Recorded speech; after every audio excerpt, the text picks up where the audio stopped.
ఎన్నికల్లో జరిగిందేదో జరిగిపోయిందని, కూటమి నేతలకు కూడా ఆ ఫలితాలు అర్థం కావట్లేదన్నారు మాజీ మంత్రి అంబటి రాంబాబు. చంద్రబాబు బూటకపు మాటలతో మోసపోయామని ప్రజలు అనుకుంటున్నారని, మళ్లీ జగన్ అధికారంలోకి రావడం ఖాయమంటున్నారు అంబటి.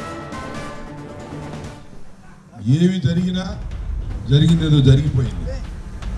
11 సీట్లు ఎందుకు వచ్చాయో మనకి అర్థం కావడం లేదు. మనకు అర్థం కాకపోతే వాపోయా, మనకు అర్థం కాకపోతే అర్థం కాలేదు, వాళ్ళకు కూడా అర్థం కావట్లేదు అన్ని సీట్లు వాళ్ళకి ఎందుకు వచ్చాయో. ఇలాంటి పరిస్థితి వాళ్ళు ఉంది. ఇవాళ ప్రజలు రియలైజేషన్ స్టార్ట్ అయింది.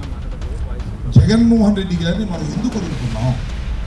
చంద్రబాబు చెప్పినటువంటి బోటపు మాటలు నమ్మి అక్షరాల ఇచ్చిన మాట నిలబెట్టుకున్న జగనన్నని వదులుకున్నామని బాధపడుతున్నటువంటి తరుణం.